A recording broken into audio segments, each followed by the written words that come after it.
What's up, party people? You ready to party? Then listen to Let's Party, Prayer, and Punk Rock. Yeah! I'm Nathaniel, the first child, the best child. And you're listening to Party, Prayer, and Punk Rock. Hi, I'm Amelia, and I'm lost in downtown Fort Worth, and I'm listening to Party, Prayers, and Punk Rock. Yeah! The garden was filled with luscious, desirable fruits, but Eve focused on the one fruit she couldn't have rather than being thankful for the many good things freely available. This negative focus darkened her mind, and she succumbed to temptation. When you focus on what you don't have or on situations that displease you, your mind also becomes darkened. You take for granted life, salvation, sunshine, flowers, and countless other gifts from me. You look for what is wrong and refuse to enjoy life until that is fixed. When you approach me with thanksgiving, the light of my presence pours into you, transforming you through and through. Walk in the light with me by practicing the discipline of thanksgiving. Yeah.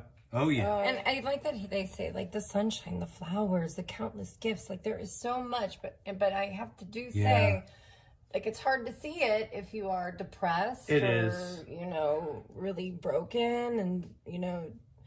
But if I realized if I started saying thank you, even if I force it a little at the beginning, when I start really talking to God about all the things I'm thankful for, then it like lifts your spirit. Right. Oh, yeah. I know. know? Like, yeah, if I've ever been upset or something like that, and like my morning ritual is on the way to work, I say a prayer in the car. Yeah. You know? I love and, that. Yeah. You know, and thank you.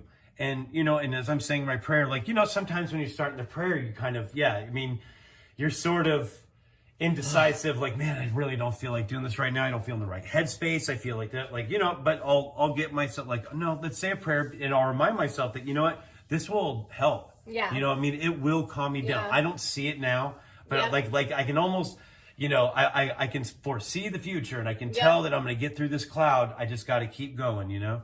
Yes. And I will start to pray, and then I'll suddenly start to feel better. Yeah. You know, and it's like, dude, God, you're amazing. How do you do that? You know what I mean? It's amazing.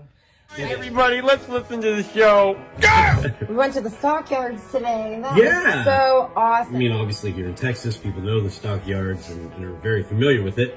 But, you know, if you're traveling or whatnot, or are not familiar with it for whatever reason. I wasn't at all until I moved here. Well, yeah, exactly. And it's really interesting. It's just a slice of old school West. Yeah. Old buildings, the smell of poop. Cattle.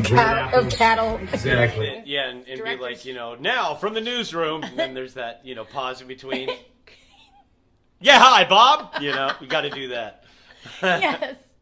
That's what I did like. I like going into this movie not Was knowing she much in about the commercial, though? She is in the commercial. Okay, so I didn't give and anything away. I mean, I get you. It's not really giving anything away, but like we went into the movie, like in the previews and the trailers, they kind of lead you to believe more that she's like on the friendlier side than maybe she is or something. Right. And I kind of like not going into the movie really knowing too much about it. Usually I'll read the review or what it's about, you know. But it was a lot of her presence, let's there say, was. and more than What was your favorite? My favorite's the first season with Matthew McConaughey and Woody Harrelson. That one was good. Yeah, I really liked them. that. That was just I'm not a creepy. huge fan of Matthew McConaughey and his whistle, but What are you talking about? see, but you don't do like when you do that. That sounds sexy. Oh, whatever. But when he talks, maybe there's a sexiness to it, but there's a whistle after every time he talks, and that's the only thing I hear. Well, I think there's a contract clause that he has as well in every movie. Like, as long as I have my shirt off, then I'll do whatever movie you want. You know? To California. Yep, we're road tripping and seeing flying. our family. That's and right. To California, it's 9 hours almost. Yeah, you know. that's long, man. Well, 9 and then like 6.5 and then 7, but then there's the stopping along the way. Like my, so you know you like, add an hour to that. Dude, you know? my butt is numb thinking about it. And it's the whole and on the road trip thing, it's the whole like it's the correlation trying to get everybody organized and on the same bowel schedule. Oh, but no, it doesn't work that way because you know, bowel like schedule. I don't think I pooped like the entire time. I'm well, on okay, vacation. maybe not. I don't mean like bowel, you know, as per se like poo poo. But you know, but everyone's got to pee at a different time. Yes. Everyone, let's party, prayer, and punk rock. Yes, it is. How you guys doing out there? We're back. We're back. But first, we have a word from our sponsor, Kat. Kat, take it away. In the studio today talking about our energy center. I have my girl G with me today, Dr. G. That's so exciting. Oh my gosh, congratulations. My avenue to healing my trauma when I never really knew what to do. I always went to alcohol, kill the pain, ignore it, push it down. And then I had a baby, and things change when you become a mom, and you're like, I'm gonna dig out some of this trash. Pain brings up the trauma. Yeah. And emotional pain is physical pain. Yep. Physical pain is emotional pain. Yep. And so, I think the first time I sat on your table, I just cried the whole entire time, and you just kind of did this. I was like, I just cried so much. But you were proud of me. You're like, I felt all that come out. Yes.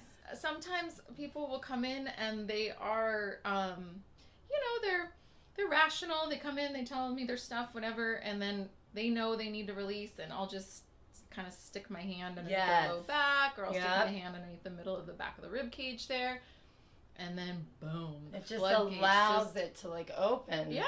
You open up the rib cage, you open up the heart. The feelings are back in that lower back area, and it's the feeling. And I did everything pleasing to me. What did you say up here? Fleshy? Fleshy. Yeah. That was in my flesh. All the fleshy stuff. Yeah. Nothing. It was nothing about God. Yeah. Right. And God was like, oh really? Yeah. Right. Okay, Cool well, I'm beans. gonna humble you. Yeah, let me take this away, because I know that you got so much identity built up in this whole football thing. You think you mentioned that was your whole identity. It was. If you would have asked me at that time, who is Jesse Holly? I'm a football player. Right. But who is he now? Period. Right.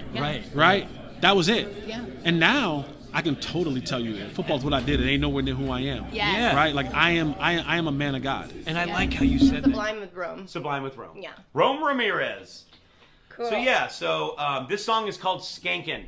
And Skankin'. It's just a little 2-minute and 15 It's second like a song. ska dance, everybody. In Yep. case you don't know that, which I didn't.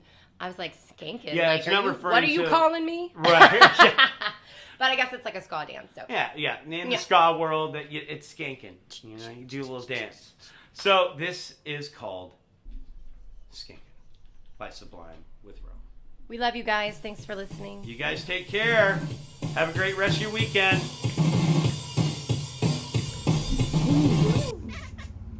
What? What is it?